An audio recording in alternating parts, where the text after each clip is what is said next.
तुकाराम मुंडे साहेबांनी अख्ख्या भारतातल्या लोकांचे डोळे उघडलेत. आपण जे फूड आज महागड्या किमतीला विकत घेतोय त्यात किती भेसळ आहे, त्यातून कॅन्सर सारखे रोग होतात.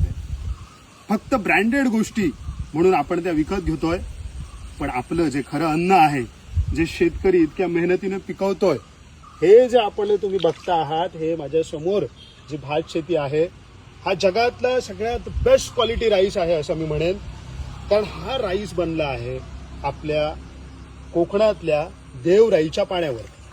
आत्ता आपल्या महाराष्ट्रभरावरती दुष्काळाचं सावट आलंय आणि अशा परिस्थितीमध्ये तुम्ही बघता हा झरा वाहतोय. हा झरा कुठून आलाय तुम्हाला दाखवतोय. हा एका देवराईतून आलाय. हे खळखळ वाहणारं पाणी म्हणजे आत्ता फक्त 5-6 दिवसच पाऊस पडले मोठ्यात, पण हे सगळं पाणी या देवराईत या झाडांनी स्वतःमध्ये साठवून घेतलं. या देवराईत या गावामध्ये सुरंगीचं फार मोठं जंगल आहे आणि हे आपण नाही निर्माण केलं. हे वर्षानुवर्षे सदाहरित जंगल निर्माण झालंय हजारो वर्षांपासून. आता तुम्ही बघता हे सगळं निळशार पाणी आणि हा सगळ्या हिरव्यागार जंगलातून येणाऱ्या ह्या निळशार पाण्याच्या झऱ्यातून आम्ही अन्न पिकवून खातो. असं अन्न बाजारात कुठेही मिळणार नाही. त्या बेस्ट क्वालिटीचं अन्न खाणारी माणसं आज आपल्या गावागावांमध्ये आहेत आणि एकीकडे आज आपण जी मॉडर्न शहरं म्हणतोय तिथे हे सगळे भेसळयुक्त अन्न आपण खातोय. मग आपण खऱ्या अर्थानं गाव वाचवायला हवं ना. आपलं जलजंगल जमीन जर आपण वाचवलं तरच आपण पुढच्या पिढींना हे क्वालिटी अन्न खायला देऊ शकतो.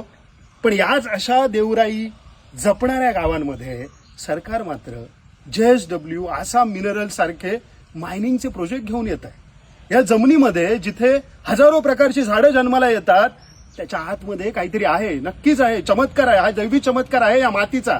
ही मातेरी म्हणजे आम्ही सातेरी म्हणून जपली आहे. त्या मातीमध्ये काय माहिती आहे, काही मिनरल्स आहेत.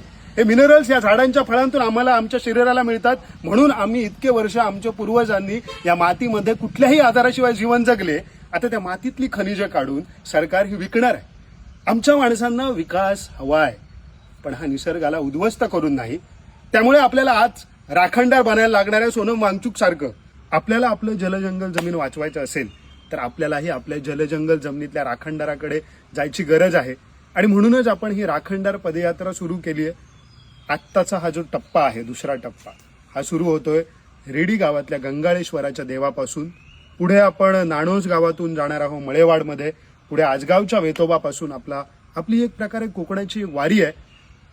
विठोबाच्या रूपात आमचा वेतोबा कोकणाची राखण करतो आहे आणि त्या वेतोबाच्या ह्या सगळ्या आजगाव, धाकोरा, आरवली, सोनसुरे या सगळ्या गावातून आपण वडखोल या गावामध्ये थांबणार आहोत. नंतर अणसूर आणि पाल ह्या गावांमध्ये जाणार आहोत आणि त्यानंतर आपली वारी अशीच पुढे जाणार आहे तळाशीलच्या दिशेने.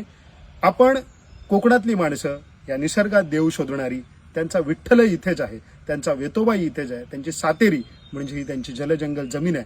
तर तिला पुजणाऱ्या संस्कृतीचे रक्षक बनूया आणि चला राखणदार यात्रेत आपण सगळेजण चालूयात.